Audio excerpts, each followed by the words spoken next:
Also, my existence represents a chink in the inviolate wall that divides the mortal plane from the forces of the divine, and could potentially trigger Armageddon under the right circumstances, like if I claimed my demonic birthright. So far, I've managed to avoid the temptation. Fear of unleashing an apocalypse is a pretty good motivator. So yeah, my stuff's taken precedence, and we're taking it slowly. Not just emotionally, but physically, too. There's been a lot of kissing, a little above-the-waist action, nothing lower. Which, yes, is frustrating, but I don't blame Sinclair for being careful about dating a hellspawn, and there's one little detail I haven't shared with him yet. At the end of the pier, the Mama Jammers wrapped up another interminable jam. After applauding, Sinclair slung one arm around my shoulders and smiled at me.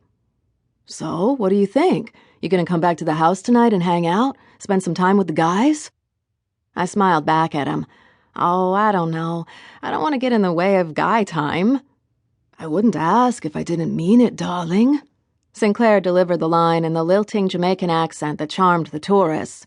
He had his own business, Pemkowet Supernatural Tours, which had debuted this summer as an unqualified success. I'd played a large part in it by arranging for regular appearances by pretty, sparkly fairies. Sinclair gave my shoulders an affectionate squeeze. "Hey, dem's my boys, and you're my girl. Of course I want you to come over." I'll admit it, that gave me a case of the warm fuzzies. Still, I leaned back so I could look him in the face.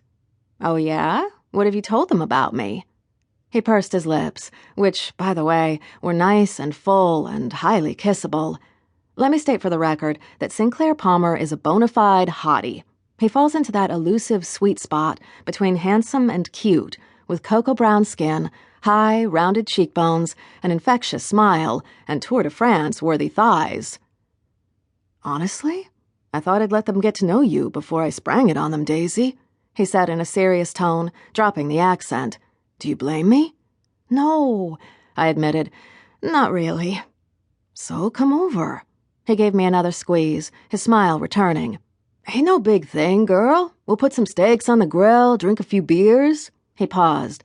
"Maybe you could spend the night." A jolt of desire ran through me, and beneath my short skirt, my tail twitched in an involuntary spasm. Yeah, that was a little something I hadn't mentioned to Sinclair yet. It has a tendency to freak guys out. "You're sure about that?" I asked him. Sinclair regarded me. "You think I'm ashamed of you?" He shook his head, his short dreadlocks rustling. "I'm not.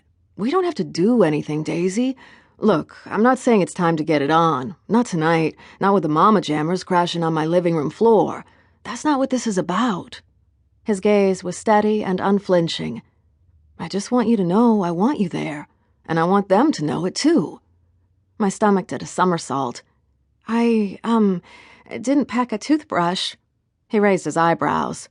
"Pretty weak. Is that all you've got?" "Well, yeah."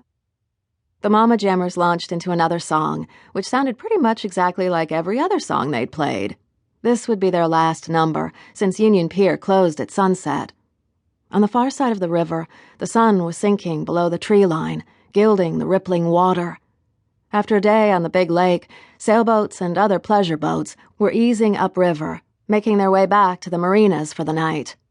I watched a pair of tourists on jet skis play a complex game of tag, carving up the surface of the river, their vehicles tossing up rooster tails of water. Although I hated jet skis on principle, I had to admit it did look like fun. "I'll make you pancakes in the morning," Sinclair murmured in my ear.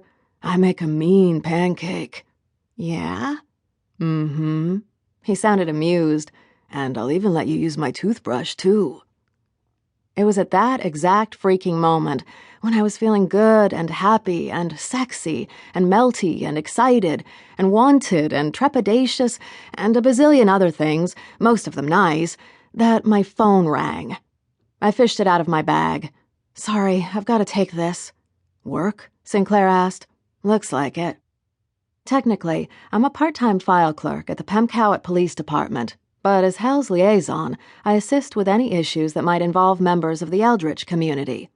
Cody Fairfax, a.k.a. Officer Downlow, and I had worked together earlier this summer investigating the Vanderhigh kid's death.